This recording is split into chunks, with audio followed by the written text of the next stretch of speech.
अस्सलाम वालेकुम नाजरीन, आप देख रहे हैं पाकिस्तान लाउंज। मैं हूं डॉक्टर सज्जाद बुखारी। नाजरीन, घबराना नहीं, किसी को बताना नहीं, मैंने जाना नहीं और नवाज शरीफ ने वापस आना नहीं। ये सूरत हाल है इस वक्त मुल्क में और एक सियासी भूंचाल नज़र आ रहा है कि तमाम जो सियासी जमातें हैं वो सफ़बंदियाँ कर रही हैं और वोट ऑफ नो कॉन्फिडेंस की जानिब एक कॉन्फिडेंट मूव नज़र आ रही है। और इस मरतबा ये कहा जा रहा है कि इस्टेब्लिशमेंट भी न्यूट्रल है और अंपायर जो है वो भी इस मरतबा साथ नहीं दे रहा, क्योंकि कुछ ऐसे हालात पैदा हुए हैं, कुछ ऐसा सिनेरियो पैदा हुआ है कि जिसके तहत ये क्या सराहियाँ हो रही हैं और ये कहा जा रहा है कि शायद इमरान खान साहब अब चंद दिनों के मेहमान हैं। लेकिन इसमें हकायक क्या है, इस पर हम बात करेंगे।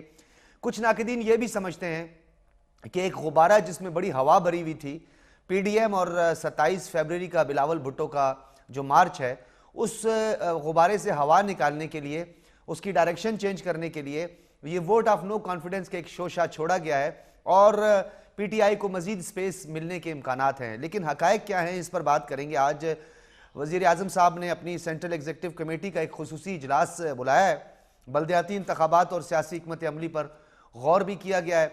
दूसरी जानिब मौलाना साहब की मुलाकात हुई है आसिफ अली जरदारी से, फिर अपोजिशन लीडर शहबाज शरीफ की मुलाकात हुई है चौधरी शुजात से और उसका तुर्की ब तुर्की जवाब दिया है वज़ीर आज़म जनाब इमरान खान ने। उन्होंने कहा घबराहट तो नज़र आ रही है, चौधरी शुजात साहब तो कब से बीमार हैं, लेकिन नून लीग को अभी ख्याल आया है। लेकिन दूसरी जानिब ये बात भी रोज़े रोशन की तरह आया है कि इक़्तिदार के हलकों में और ट्रेजरी बेंचों में इस वक्त टेंशन ज़रूर है। उसकी वजह यह है कि उन्होंने भी ऐलान कर दिया पाकिस्तान तहरीक इंसाफ ने कि वो भी प्रोटेस्ट करने जा रहे हैं। ये पहली मरतबा होगा कि हुकूमत प्रोटेस्ट करेगी। अब ये हुकूमत किसके खिलाफ प्रोटेस्ट करेगी, अब इस बात की समझ नहीं आ रही, क्योंकि ये इंतखाबी सरगर्मी तो है नहीं। दूसरी जानिब बल्दियाती इंतखाबात में थोड़ा सा दोबारा से सर उठाया पाकिस्तान तहरीक इंसाफ ने और DI खान की बड़ी एक अहम सीट थी और वो बड़े मार्जिन से उन्होंने जीती है। इन तमाम तर मामलात को ज़ेर बहस लाएंगे। हमारे साथ मौजूद हैं सेनेटर ज्ञान चंद साहब। आपने हमें स्काइप से ज्वाइन किया है, आपका ताल्लुक पाकिस्तान पीपल्स पार्टी से। सेनेटर ज्ञान चंद साहब, बहुत शुक्रिया आपका। थैंक यू जनाब। बहुत शुक्रिया। नुसरत वाहिद साहिबा हैं, मेंबर नेशनल असम्बली हैं, आपका ताल्लुक पाकिस्तान तहरीक इंसाफ से है। बहुत शुक्रिया नुसरत वाहिद साहिबा आपका भी। जी बहुत शुक्रिया। सेनेटर ज्ञान साहब, आपसे गुफ्तगू का आगाज करेंगे। ये बताएं सर, ये वाकई घबराना नहीं है और किसी को बताना भी नहीं है, क्योंकि लग ऐसा रहा है कि पाकिस्तान तहरीक इंसाफ ने आप लोगों को फंसा दिया है। ये वोट ऑफ नो कॉन्फिडेंस में आपको कॉन्फिडेंस तो दिलवाया जा रहा है जो इत्तेहादी हैं उनकी जानिब से, लेकिन इन इत्तेहादियों पर कोई भरोसा नहीं है, क्योंकि आखिरी रात को भी कॉल आ सकती है।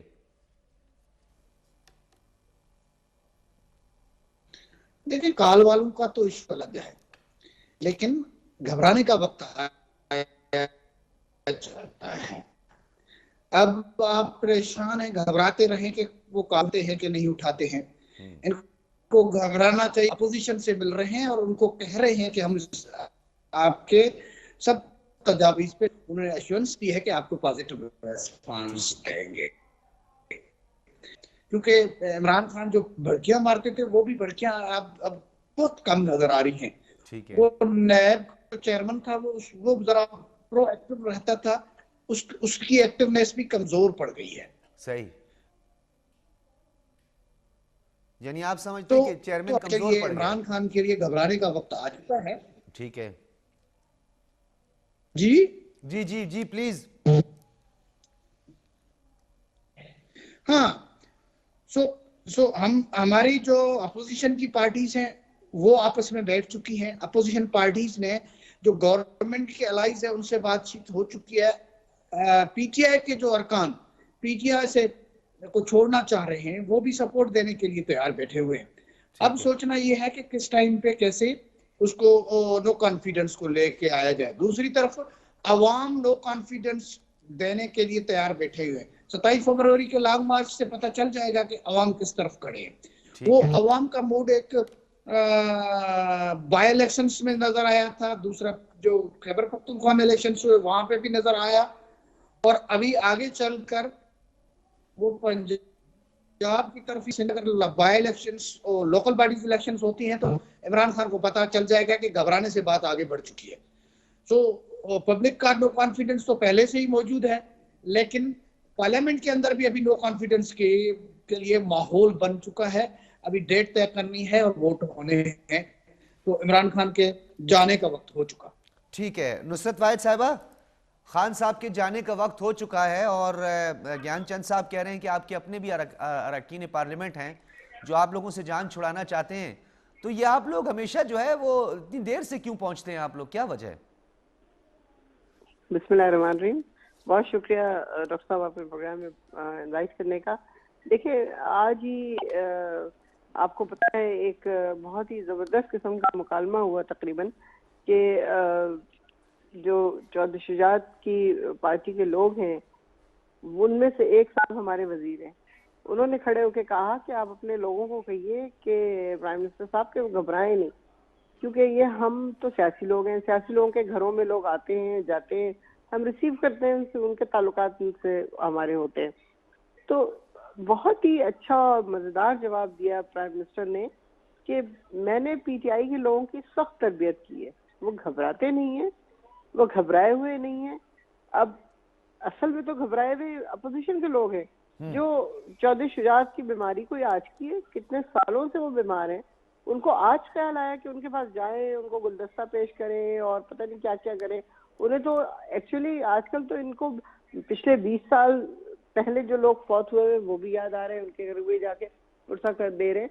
तो घबरा तो ये लोग गए, क्योंकि आप देखें मौलाना फजल रहमान और शहबाज शरीफ और जो इनकी बेटी हैं वो वहाँ खड़ी हुई, और किसी के अंदर आपको कॉन्फिडेंस नजर ही नहीं आ रहा था वो किस तरह जवाब दें, किस तरह जो अखबारी नुमाइंदे उनसे बात पूछ रहे हैं, जो जर्नलिस्ट बात पूछ रहे हैं, उसका जवाब कैसे दें, क्या बताएं, कब लेके आ रहे हैं ये कोई अदम एतमाद की तहरीक, कब ये लोग अपने मार्च कर रहे हैं, कब क्या कर रहे हैं, कुछ चीज का कोई जवाब नहीं। वैसे नुसरत वाहिद साहिबा, आप लोगों ने कोई साजिश तो नहीं की पीपल्स पार्टी और पीएमएलएन और पीडीएम के साथ कि इनकी तवज्जो जो है वोट ऑफ नो कॉन्फिडेंस की तरफ करवा दी जाए और इनकी 27 तारीख को जो प्रोटेस्ट है उसे उसको जरा जायल कर दिया जाए उस असर को? आपको पता है कि मैं, पता नहीं आपके पास रिकॉर्डेड होगा कि नहीं, लेकिन ऑनेस्ट टू गॉड मैं 2 साल से अपने टीवी के हर प्रोग्राम में कह रही हूँ इनको कुछ ना कहा जाए, बिल्कुल ना छेड़ा जाए, जैसे ये करना चाहते हैं वैसे करें। और आप देखेंगे कि किस तरह आस्ता आस्ता ये दुनिया के आगे एक्सपोज होते जाएंगे, क्योंकि इन लोगों के माइंड आपस में नहीं मिलते, इनका नजरिया नहीं मिलता, इनकी जो मिल जाएंगे नुसरत वाहिद साहिबा, कोई बात नहीं। आप लोगों का एमक्यूएम के साथ मिल गया, आप लोगों का काफ लीग के साथ मिल गया, आप लोगों का बाप के साथ मिल गया। ये बात नहीं है, ये इस तरह की नहीं है, ये इस तरह की नहीं है। यहाँ पे तो ये इसलिए मिल जाएंगे कि वो आपको पता है 2011 में प्राइम मिनिस्टर ने कहा था कि जब मैं इनके खिलाफ खड़ा हूंगा तो ये सारे एक साथ हो जाएंगे। तो ये करप्शन की पैदावार है, जाहिर है हर एक को अपनी करप्शन छुपानी है, तो वो मिल जाएंगे सारे, डेफिनेटली मिल जाएंगे। लेकिन इनका असल में एक दूसरे से डरते हैं, ये एप्रीहेंसिव है, इनसिक्योर है कि अगर इसको ज्यादा इंपॉर्टेंस मिल गई तो ये बच जाएगा, अगर इसको ज्यादा इंपॉर्टेंस मिल गई तो ये बन जाएगा। तो ये वाली चीज कैसे आगे लेके जाएगी? मेरा नहीं ख्याल कि ये लोग कभी भी इस चीज में कामयाब हो सकेंगे। प्राइम मिनिस्टर ने यहाँ तक कहा कि उन्हें चौधरी बरादरान पर मुकम्मल एतमाद है। ठीक है, इस पे हम मजीद भी बात करते हैं। नुसरत वाहिद साहिबा भी हमारे साथ मौजूद हैं, सेनेटर ज्ञानचंद साहब भी हमारे साथ मौजूद हैं और हमें ताहिरा औरंगजेब साहिबा भी ज्वाइन करेंगी हमारी ब्रेक के बाद। और ब्रेक के बाद हम बात करेंगे कि बड़ी मुस्कुराहट के साथ नुसरत वाहिद साहिबा ने मेरे सवाल को, वैसे सवाल तो मेरा गोल कर दिया उन्होंने, लेकिन हकीकत उनकी हंसी से और उनकी मुस्कुराहट से यही लग रही थी कि ये जो वोट ऑफ नो कॉन्फिडेंस है ये भी पाकिस्तान तहरीक इंसाफ और उनके इत्तेहादियों की एक चाल है। अब ये चाल इनकी है या उनकी है, अब किन की है, इस पे हम बात करेंगे एक ब्रेक के बाद।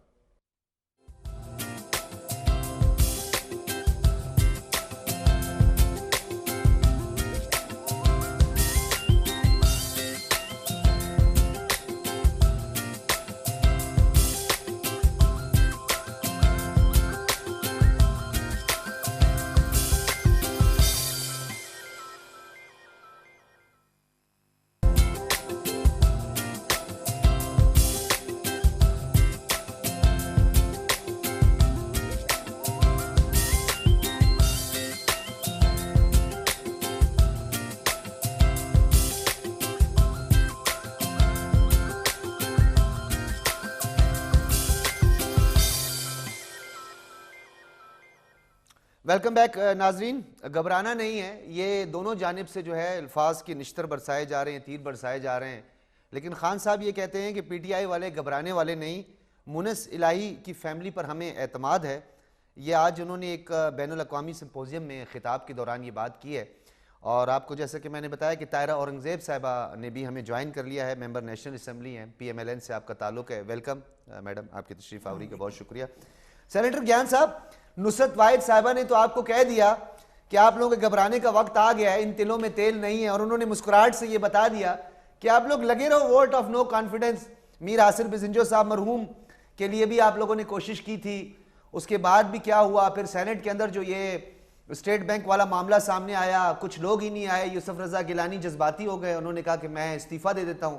मैं तो यहाँ अपने प्रोग्राम में बड़ा गर्मजोशी से मैंने कहा था कि जी यूसुफ रजा गिलानी साहब ने तो इस्तीफा दे दिया, लेकिन अब बात वहीं पे अटकी हुई है। सर देखिए, हमारा तो फैसला है कि एक तरफ से तो आवाम जो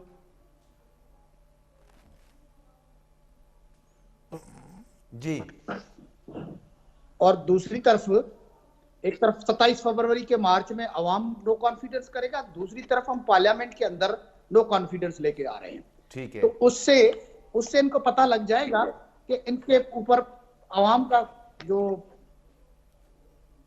एतमाद है वो बाकी बचा क्या है। ठीक है। जब आप इतनी बड़ी महंगाइयां कर चुके हों, जब आप पाकिस्तान को IMF की तरफ गिरवी रख चुके हों, जब दवाइयां लोगों की खरीद से बाहर हो, एग्रीकल्चर कंट्री में एग्रीकल्चर प्रोडक्ट्स मौजूद ना हो, तो लोग तो पहले से ही नो कॉन्फिडेंस दे चुके हैं। अब यह है कि पार्लियामेंट के अंदर भी नो कॉन्फिडेंस के लिए माहौल तैयार। अच्छा ज्ञानचंद साहब, हम दोबारा भी आपसे रब्ता करते हैं। एक वोट ऑफ नो कॉन्फिडेंस के हवाले से आपने कहा कि एतमाद खो दिया गया है हुकूमत का, क्योंकि उन्होंने महंगाई कर दी है। तायरा औरंगज़ेब साहिबा, बिल मंजूर हो जाते हैं, रातों रात बिल मंजूर हो जाते हैं, पिंडी बारों बार सब कुछ हो जाता है। सेनेट में स्टेट बैंक का मामला जो है उस पर भी पता ये चलता है कि जी आप लोगों के कुछ साथी भी नहीं आए, यूसुफ रजा गिलानी साहब जो हैं वो भी बीच रास्ते की दोस्त साबित हुए। तो अब आप लोग वोट ऑफ नो कॉन्फिडेंस की बात तो कर रहे हैं, लेकिन हुकूमत बड़ी कॉन्फिडेंट है, क्यों? बिस्मिल्लाहिर्रहमानिर्रहीम। यूसुफ रजा गिलानी साहब रास्ते के दोस्त नहीं छोड़ के जाने वाले। उनको एजेंडा जब रात को 1:30 बजे मिलेगा तो वो उनका ज़ाती जहाज़ भी नहीं है और हेलीकॉप्टर भी नहीं है, ये मेरे इल्म में है। तो वो इस्लामाबाद पहुंचेंगे कैसे? और आजकल जो धुंध है, ख़ास तौर पे जनूबी पंजाब से लेके लाहौर से आगे भेरा तक, जी। वो तो रास्ता इतना धुंध वाला है कि वहाँ पे मोटर पे 2-3 बजे तक तो वैसे ही बंद कर देते हैं। और GT रोड से एक दिन मैं लौटी हूँ तो 6 घंटे मुझे लगे। ये अगर सेनेट के चेयरमैन ज़रा एहसास करते उन मेंबरान का जहाँ से फ़्लाइट्स भी नहीं आती और जो इलाके धुंध की लपेट में हैं, तो ये एक दिन पहले एजेंडा भिजवाते और उस पर एजेंडे पे ये लिखा होता कि ये वसूल किया गया, तो कल ये अहम एजेंडा आएगा। जब उनको रात 1:30 बजे एजेंडा मिलेगा वो कैसे आएंगे, जबकि मोटर पे बंद होती है सुबह। तो कैसे एहसास करना चाहिए? सेनेट के चेयरमैन को क्या लगी आप लोगों का एहसास करें? उन्होंने तो काम नहीं करना था। फिर ये ना कहे ना कि यूसुफ रजा गिलानी साहब रास्ते में छोड़ गए। उन्होंने छोड़ा नहीं है, जानबूझ के उन्हें धोखा दिया गया इतनी लेट एजेंडा पहुंचा के ताकि वो लोग पहुंच ना सकें। और दूसरी बात ये, उन्होंने इस्तीफा देने की बात नहीं की थी, दे दिया था, जो चेयरमैन बिलावल जरदारी भुट्टो ने एक्सेप्ट नहीं किया और फिर उनको दोबारा वापस किया। तो सेनेटर दिलावर साहब भी तो नहीं आए थे, उनके भी कुछ साथी नहीं आए नहीं, वो तो इंडिपेंडेंट से, वो हमारे इत्तेहादी तो नहीं है ना, वो अपोजिशन में है। और इंडिपेंडेंट इलेक्शन जीत के आए थे, वो आए ना आए उनकी मर्जी है। और बाकी बात आपने की वोट ऑफ नो कॉन्फिडेंस की, तो vote of no confidence opposition का इस्तेहकाक है। ठीक है। जब वो ये देखें कि अवाम जो है इस कदर दरबदर हो चुके हैं।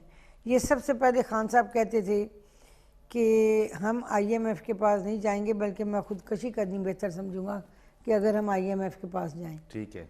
ये तो शुक्र है, खुदकशी हमारे मज़हब में हराम है और वो नहीं कर सके। उनको पता चल गया? नहीं पता, वो बीबी आ गई ना घर में, तो ज़रा मज़हब का पता चल गया। अब बात ये है कि जब आप IMF के पास पाकिस्तान को गिरवी रख देंगे, तो फिर जो IMF की शराइत होंगी वो चाहे 1 हफ्ते के बाद बदलें, चाहे 1 माह के बाद बदलें, वो तो खान साहब को माननी होंगी। हर महीने बिजली का टैरिफ बढ़ रहा है, पेट्रोल के नर्ख बढ़ रहे हैं, गैस के नर्ख बढ़ रहे हैं, रोज़मर्रा की इस्तेमाल की अशिया की कीमतें बढ़ रही हैं। जो धनिया, हरी मिर्च और पुदीना जब आप कभी सब्ज़ी लिया करते थे तो कॉम्प्लीमेंट्री दुकानदार जो है वैसे लिफाफे में डाल देता था कि जी ये आपकी सब्ज़ी के साथ ही है। आज वो इतवार बाज़ार में इतनी सी गट्ठी धनिए की, हरे धनिए की 40 रुपए की है, हरी मिर्च 80 रुपये पाव है, देसी लहसुन 80 रुपये पाव है। आप ये देखें कि तो मैडम नया पाकिस्तान है ना, नया पाकिस्तान है। अब थोड़ा सा तो आप लोग आपने घबराना बिल्कुल नहीं। प्याज देखें 250 ना रुपये प्याज से धड़ी घबराना है, ना है, सब्जी आलू से। इतनी महंगी है, हर चीज़ इतनी महंगी है। जो खाने का तेल है उसकी कीमत बढ़ रही है, घी की कीमत बढ़ रही है, और 1-2 रुपए नहीं बढ़ रही, 15-15, 16-16 रुपए फी किलो बढ़ रही है। आप मुर्गी देख लें, जो बेचारे गोश्त नहीं खा सकते थे, कभी हफ्ते में 1-आध दिन मुर्गी खा लिया करते थे, अब शेवर की मुर्गी जो है 200 रुपये किलो है। तो ये जो सब्जियां, दालें, चावल, अनाज, गेहूं, गंदम, ये कहते हैं जी हमारी बम्पर क्रॉप हुई है। मैं तो स्टैंडिंग कमेटी कॉमर्स में हूँ। जब वहाँ रज़ाक दाऊद साहब ये बड़ा माइक के आगे मुंह रख के कहते हैं कि जब हमारी इस साल बम्पर क्रॉप हुई है गंदम की, तो फिर गंदम इंपोर्ट क्यों करते हैं, आटा महंगा क्यों कर रहे हैं? अगर इतनी गंदम की क्रॉप हुई है तो फिर ये आटे माफिया है ना, माफिया का क्या करें? नहीं तो ये माफिया काबू करते ना, जिसके लिए ये आए थे। वैसे अब आपका उन्होंने एक और धमकी दी है, अगर मैं हुकूमत में हूँ तभी खतरा हूँ, बाहर निकला और से बड़ा ये खतरा हूँ। किसको धमकी दी है वैसे? देखिए किसको दी है? आप लोगों को तो नहीं दी? नहीं नहीं, हमारा उस धमकी से कोई ठीक है। ताल्लुक नहीं। अच्छा, जो लाने वाले हैं उन्हीं दी होगी। ठीक है। नुसरत वाहिद साहबा, ये बताइए कि अब तो घबराहट के हवाले से जो बार बार बात हुई, अब थोड़ी सी घबराने की इजाजत दे दें। हमारी पूरी टीम, कैमरामैन और ये सारे जितने के जितने हैं, ये बड़े घबराते रहते हैं अक्सर। आजकल इनकी घबराहट तो बहुत, अब तायरा साहबा ने और भी डरा दिया। अब तो ये आज रात को इनको नींद भी नहीं आएगी। वो 50 रुपए की मिर्चें पहुंच गई हैं, क्या हालत कर दी है। टमाटर 150 रुपए किलो मिल रहे हैं। आके रोटी खा लिया चटनी भी करते अभी थे। लोग नहीं अब बना के चटनी रोटी जोगे खा भी सकते। नहीं अब तो घबराने की इजाजत दे दें, खान साहब को भी कहें। नुसरत वाहिद साहब जी, मेरी बहन के साथ वाकया पेश आया, मैं इससे स्टार्ट करूंगी। अभी 1 हफ्ते पहले की बात है कि वो गाड़ी से उतरी, खजूरें लेनी थी उसने। तो उसने खजूर वाले से पूछा कितने रुपए पाव, तो कहने लगा 100 रुपए पाव। तो कहती है मैं तो जो अपने चौकीदार से मंगवाती हूँ वो 70 रुपए, 60 रुपए, मैक्सिमम हुआ तो 75 रुपए, ये आप 100 रुपए क्यों कह रहे हैं? तो कहता है वो इमरान खान आ गया है ना। तो उसने उसे डांटा, उसने कहा तुम अपने पेट में आग भर रहे हो दोज़ख की इमरान खान का नाम लगा के। तो ये मैं आपको सच बता रही हूँ। उसके बाद वो कहता है जी आप चले उसी कीमत पे ले जाए। उसने कहा मैंने तुमसे तो लेना ही नहीं है। बात ये है कि महंगाई शायद उस तरह नहीं है जितनी हम लोग खुद बना रहे हैं। हर बंदा ये बात करता है इमरान खान आ गया ना इसलिए, इमरान खान आ गया ना इसलिए। यहाँ अदालत कहती है आप घर गिराएं तो वो उनको कहा जाता है घर वालों को इमरान खान आ गया है ना इसलिए। ये मतलब एक इन लोगों ने तरीका वारदात बना लिया है। वैसे आपके गले तो पड़ना है ना, खाते में तो आपके ही है नुसरत वाहिद साहब। ये तो शुक्र है बिल्कुल आएगा, 400 रुपए बिल्कुल किलो आएगा। खजूर मिल रही है। पत्नी तायरा औरंगजेब साहिबा से भी मैं पूछूंगा, अपारा और G9 में तो 600 रुपए से भी ऊपर इसका रेट है। ये पत्नी 400 रुपए में कहाँ मिल रही है? हाँ, ये मैं वाकई की बात बता रही थी आपको। ठीक है। तो खैर मैं आपको ये कह रही हूँ कि ये महंगाई शायद उस तरह नहीं है जितना हम लोग मिडिल मैन जो है वो उसको कर रहा है। लेकिन जहां तक आपने बात की गले पड़ेगा, तो गले पड़ेगा डेफिनेटली, हमारे गले पड़ेगा। लेकिन हमारे गले क्यों पड़ेगा? अवाम को इतनी सी बात की तो समझ है कि कोरोना के बाद तो सिर्फ पाकिस्तान ही नहीं पूरी दुनिया में महंगाई हो रही है।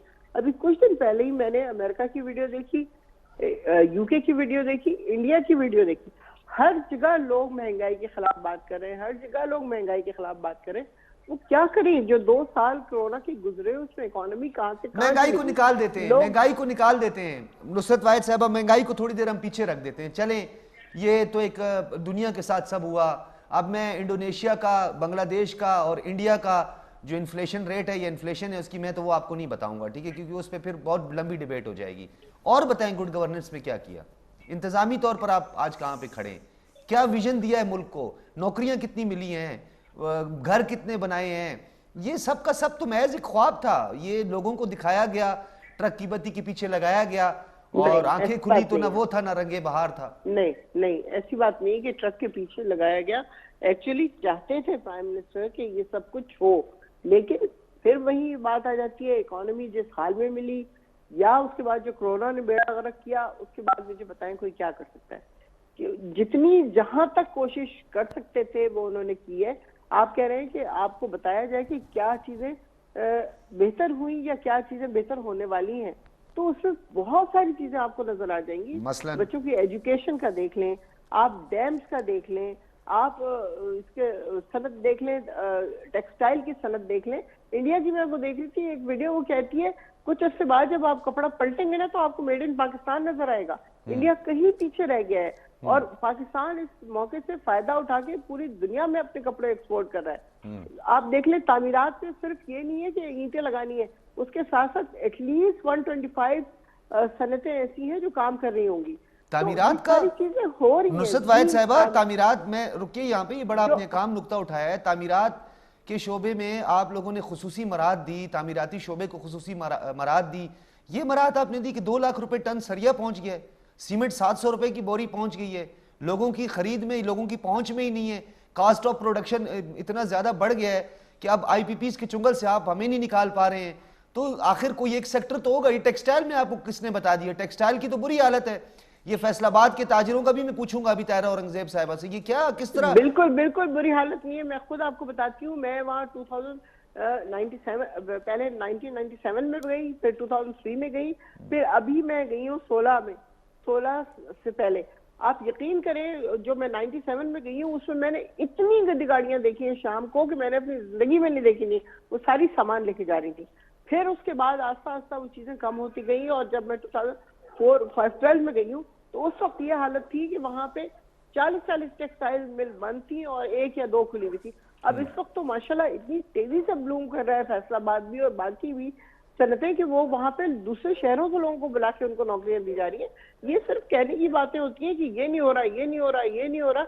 आप IMF के पास क्यों गए? आप क्यों गए थे जी 65 दफा?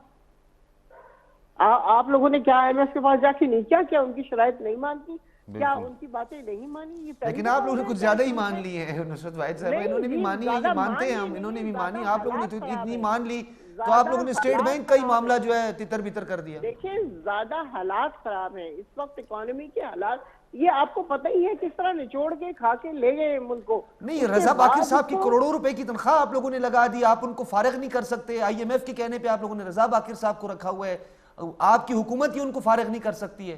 करोड़ों रुपए की तो खैर तनख्वाह नहीं है, आप एग्जैजरेट कर रहे हैं इस बात को, लेकिन बाहर तनख्वाह ज्यादा होगी। जो लोग अपनी तनख्वाह छोड़ के आके दूसरे मुल्क में काम कर रहे होते हैं तो उनको कुछ ना कुछ उनके हिसाब से देना पड़ता है। इस तरह नहीं हो सकता कि वो अगर 27 लाख पे आ रहे हैं तो आप उनको यहाँ 7 लाख पे दे दें, इस तरह तो नहीं होता, आपको पता ही है। ठीक है, हम इसका जवाब लेते हैं। तायरा औरंगजेब साहिबा, टेक्सटाइल में तरक्की हो रही है, रिकॉर्ड का जो है वो क्रॉप्स की आपने बात की, गंदम की आपने बात की, अब तो वो ये कह रही है कि जी हमारे करोड़ों रुपए की उनकी तनख्वाह भी नहीं है और ये वैसे प्रोपेगेंडा किया जा रहा है। मेरी इत्तला है वो ये है कि रजा बाकिर साहब के जो पर्क्स एंड प्रिविलेजेस हैं, जो मराहत वो ले रहे हैं और जो तनख्वाहें और जो तमाम सहूलियात, वो सुन के प्राइम मिनिस्टर भी सर पकड़ के कैबिनेट मीटिंग में बैठ गए 50 गुना ज्यादा उनसे, कि उनसे भी 50 गुना ज्यादा है।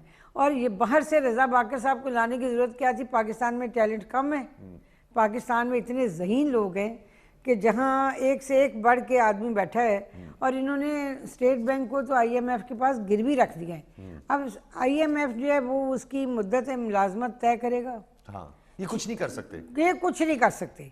किस बंदे को लगाना है, किसको हटाना है, ये IMF तय करेगा।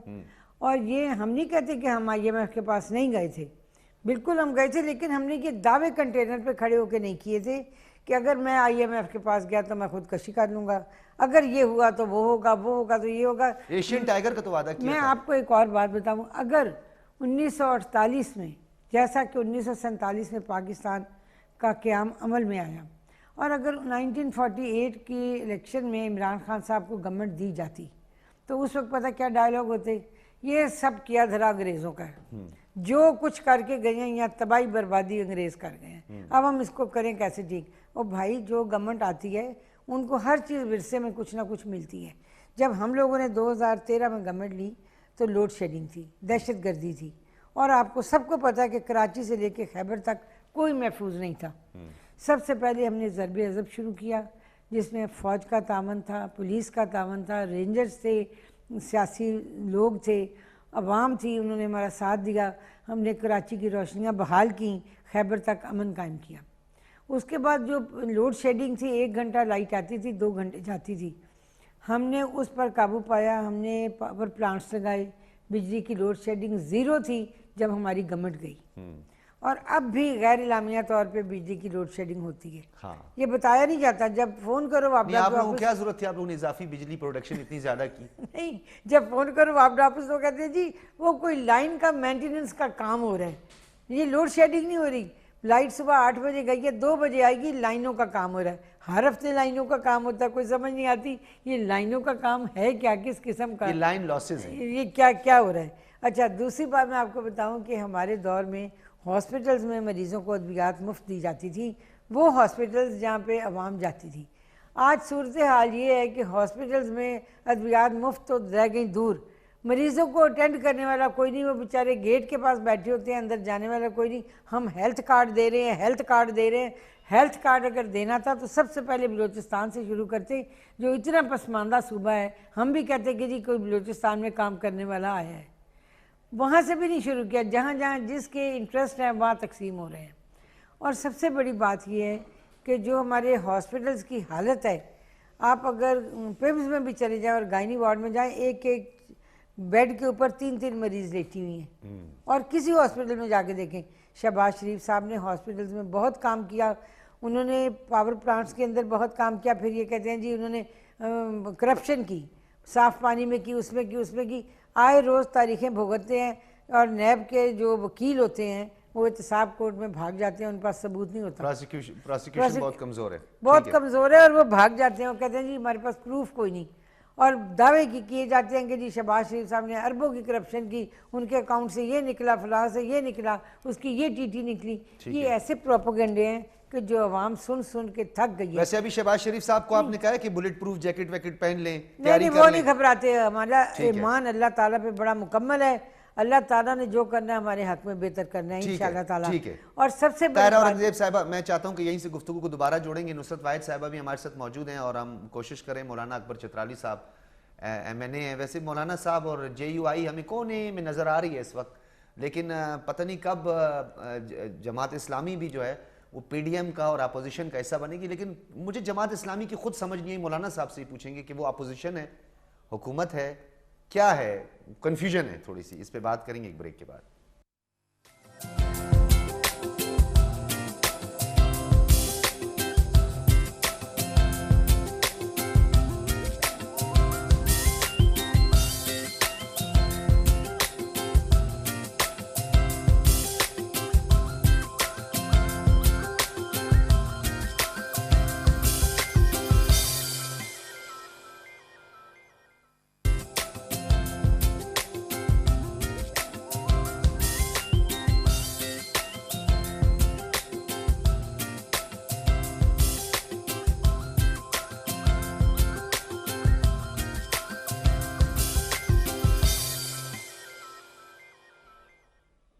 वेलकम बैक नाज़रीन। मौलाना अकबर चित्राली साहब ने भी हमें ज्वाइन कर लिया है। जमात इस्लामी से आपका ताल्लुक है, मेंबर नेशनल असेंबली हैं।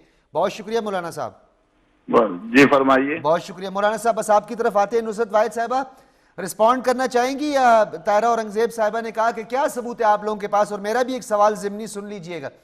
हाँ, एक ज़माना हुआ करता था जब हमारे एक वज़ीर आज़म हुआ करते थे जिनका नाम शौकत अजीज़ था, और जिनको उनको एक लक़ब मिला था कि शार्टकट अजीज़ उनका नाम था, कि वो निकल गए यहाँ से।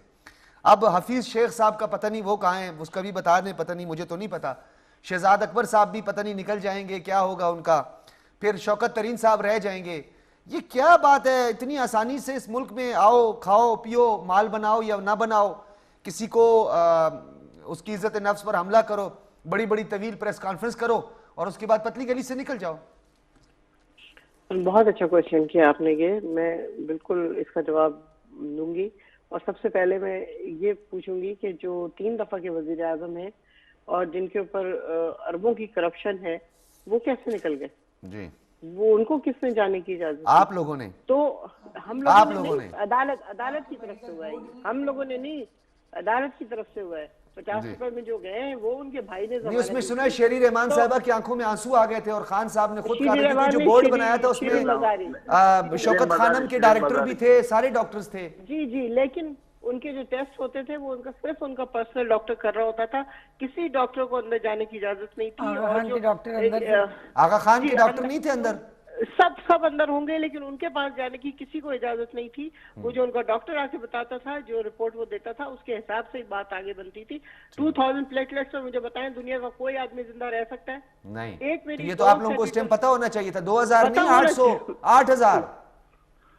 आपको पता है कि आपके इंटरनल ऑर्गन ब्लीड करने शुरू हो जाते हैं अगर शीरी मजारी रो पड़ी इस बात के ऊपर कि जी वो खुदा न खास्ता फौत हो जाएंगे, और अगर फौत हो गए तो वो एक और भुट्टो जिंदा हो जाएगा।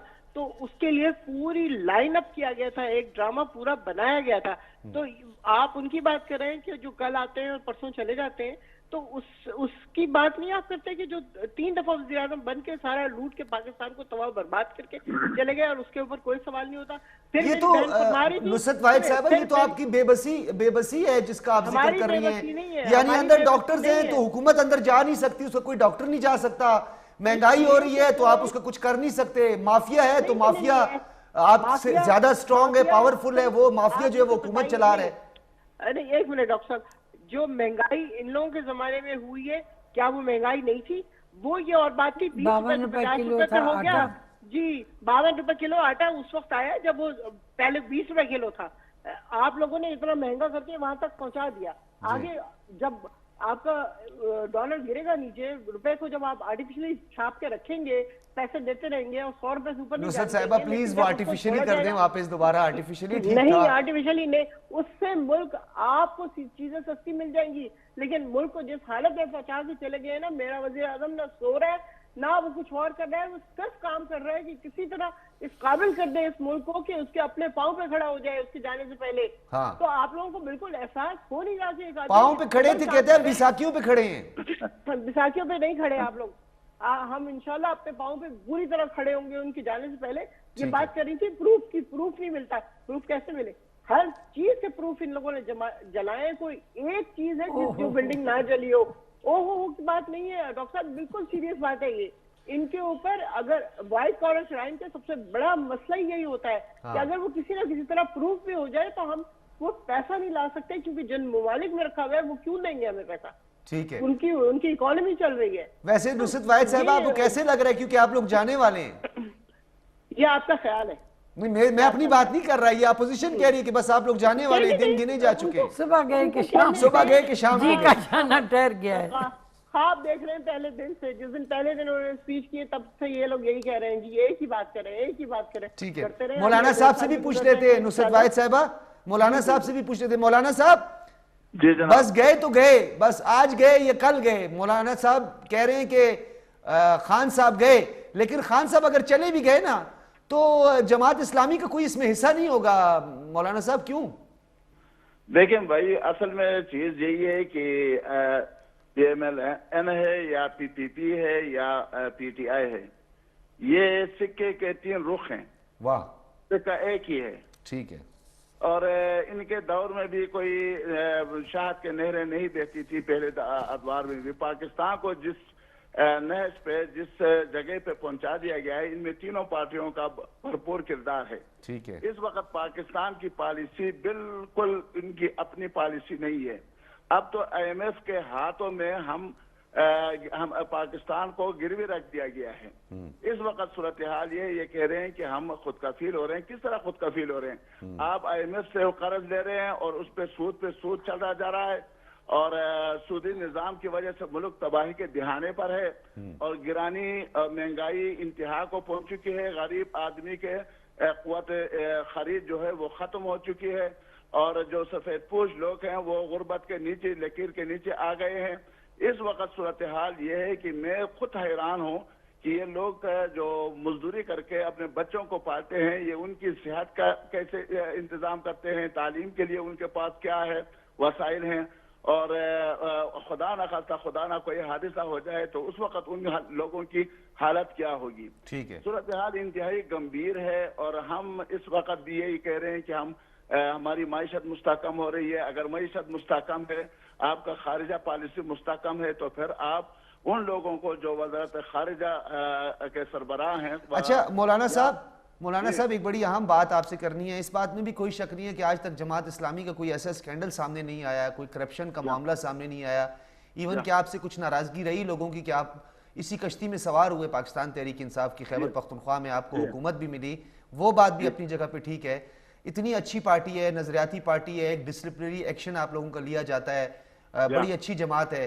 बल्दियाती इंतखाबात भी है, वहीं पे भी आप नजर नहीं आए, किसी माइक्रोस्कोप में भी नजर नहीं आए जमात इस्लामी। देखें भाई, इस मुआशरे में जो इस वक्त पाकिस्तान की हालत है, इस मुआशरे में अच्छे लोग बहुत कम होते हैं। और ये भी मैं आपको बता दूं, देखें अल्लाह फरमाते हैं कुरान मजीद में, इरशाद फरमाते हैं बिस्मिल्लाहिर्रहमानिर्रहीम वक़लीलन मिन इबादी शकूर, मेरे बंदों में बहुत कम लोग शुक्रगुजार होते हैं।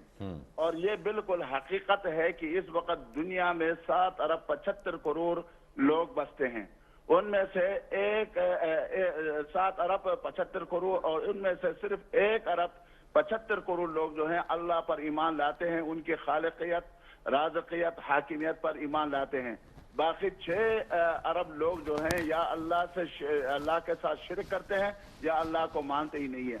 तो कम लोग हमेशा के लिए अच्छे लोग बहुत कम होते हैं, और बाकी मुआशरे में जो जिस तरह के लोग होते हैं। तो फिर हम क्या करेंगे मौलाना साहब, अगर ये अच्छे कम होंगे, इक्तदार में नहीं आएंगे, इनको इख्तियार नहीं मिलेगा, फिर इन अच्छों को हमने क्या करना है मौलाना साहब? फिर तो आप लोग खुद अपनी अपनी जन्नत में चले जाएंगे, हमारी दुनिया तो जहन्नम हो गई। या हमारे पाकिस्तान में देखें, पाकिस्तान में हमारे सियासी शऊर में कमी है। अगर सियासी शऊर लोगों को में होता, उनको मालूम है कि यही लोग हैं इलेक्शन के दौर में पैसे भी यही लगाते हैं, करप्शन भी यही करते हैं, सब कुछ करते हैं, मुल्क को दिवालिया इन लोगों ने बना दिया। फिर वही लोग जो है ना इन्हीं को वोट देते हैं। लोगों में सियासी शऊर पैदा करने के लिए हमने अभी काम शुरू किया, अल्हम्दुलिल्लाह। हमने बलूचिस्तान के हुकूक के बारे में हमने काम शुरू किया है, हमने कराची को हक दो के नाम से हमने काम शुरू किया है। इस तरह पूरे पाकिस्तान में सिराजुल हक साहब एक दिन भी क्या, 1 घंटा भी आराम नहीं फरमाते, और वो पूरे पाकिस्तान का दौरा करते हैं। और हमारी जमात जो है इस वक्त जमात इस्लामी के जो खुसूसियात हैं उनको लोगों तक पहुंचाने और जमात इस्लामी के इंतखाबी निशान को मुतारफ कराने में लगे हुए हैं। इंशाअल्लाह अज़ीज़, हम अल्लाह के उससे रहमत से नाउम्मीद नहीं है। इंशाअल्लाह एक दिन इनकलाब आएगा। जिस तरह देखें 2002 से 2007 तक इमरान खान साहब काजी हुसैन अहमद के साथ बैठे होते थे, और एक ही बंदा था, एक ही फर्क था। किसी के जहन में भी ये बात नहीं थी कि इमरान खान भी पाकिस्तान में अल्लाह करे बनेंगे, बरसरदार मौलाना साहब। हम भी देखेंगे, क्योंकि अब इसमें एक बात बड़ी अहम थी। मौलाना अकबर चित्राली साहब, आपका बहुत शुक्रिया। मैंने जमात इस्लामी से हमारे साथ मौजूद थे। ताहिरा औरंगज़ेब साहिबा, 45 साल से तो 80 भी टप गए, अब 60 साल औसतन उम्र है, तो कोरोना भी बीच में आ गया था, कुछ कोरोना ने भी हमें मुतासिर कर दिया। तो साढ़े कुल रह गए ने 5 साल, 5 या 7 साल रह गए। मैं अपनी बात बता रहा हूँ। तो फिर मेरे बच्चे नहीं ऐश करने, मैनू तो नहीं पता चलेगा मेरे बच्चे ऐश कर रहे हैं, मैं तो मिट्टी तले चला जाऊंगा। तो 5-6 साल तक है कोई उम्मीद की, कुछ उम्मीद की कोई किरण नजर आती है कि कोई आ जाएगा, कोई मसीहा आ जाए? देखें, इस गवर्नमेंट ने तो चुन चुन कर वो बंदे लगाए कि जिन बंदों का पता। अब ये शौकत तरीन साहब आए बजट से कुछ दिन पहले, जबकि सिल्क बैंक इनका अपना बैंक था जिसका पट्टा बिठा दिया उन्होंने, और इमरान खान साहब ने पता किया कि कौन सबसे नाअहल आदमी है जो किसी काम का नहीं, तो पता लगा जी शौकत तरीन साहब, जो अपना बैंक नहीं चला सके। तो मुल्क क्या चलाएंगे? उन्होंने पूरे मुल्क की इकॉनमी उन्हें दे दी कि जी आप बजट बनाएं। तो बजट में अभी यही हाल, पेंडोरा पेपर्स में भी उनका नाम आया था, उनको प्रमोशन हुई है ना, वही मैं कह रही हूँ ना। वो मैं उनसे नुसरत वाहिद साहिबा से पूछूंगा। लेकिन एक बात तो बताएं, ये आप लोगों की बात जमात की अभी तक समझ नहीं आई है। आप लोग कहते हैं कि भाई बाहर बैठे कारोबार कर रहे हैं, आप लोग कहते हैं एस्टेब्लिशमेंट न्यूट्रल है। कैसे आपको पता चल गया एस्टेब्लिशमेंट न्यूट्रल है? तो ये भी बताएं। दूसरा, आप लोग कहते थे कि वोट को इज्जत दो, किधर गया वो बयानिया? क्योंकि अभी तो कुछ और नजर आ रहा है, लंदन मुलाकातें नजर आ रही हैं, आप लोगों को ग्रीन सिग्नल मिला हुआ है, ये भी बातें खान साहब के गुस्से से भी अंदाजा लगा सकते हैं। नहीं, बात ये है कि अवाम जो है वो अब बिल्कुल करीबुल मर्ग है। मेरी बहन फरमा रही थी कि अमेरिका में भी लोग महंगाई का रोना रोते हैं, बरतानिया में भी रोते हैं। वहाँ डेली वेजेस जो एक आदमी जो एक दिन की कमाई करता है उसके हिसाब से वहाँ महंगाई बहुत कम है। फिर अगर वो लोग रोते हैं तो पता नहीं क्यों रोते हैं, और इनको उनका रोना नज़र आता है। और यहाँ पे जो मजदूर है उसके भी गुजर औकात मुश्किल हो गई है, क्योंकि उसको काम नहीं मिल रहा। जब कंस्ट्रक्शन नहीं होगी, मजदूर काम कहाँ से लाएगा? ठीक है, खुदकशियों का रेट हमारे पास, तो हम चाहते हैं नुसरत वाहिद साहिबा जल्दी से रिस्पॉन्ड कर दीजिएगा। जो अपनी बैंक ना चला सके वो क्या मुल्क चलाएगा? और जिनका नाम पेंडोरा पेपर्स में आया, खुसरो बख्तियार साहब भी बैठे हुए हैं। पनामा में तो आप लोगों ने इतना बड़ा हंगामा खड़ा किया था, पेंडोरा पेपर्स की कोई छोटी तहकीकात के लिए कोई कमेटी शमेटी भी तुसी पाई है नहीं पाई?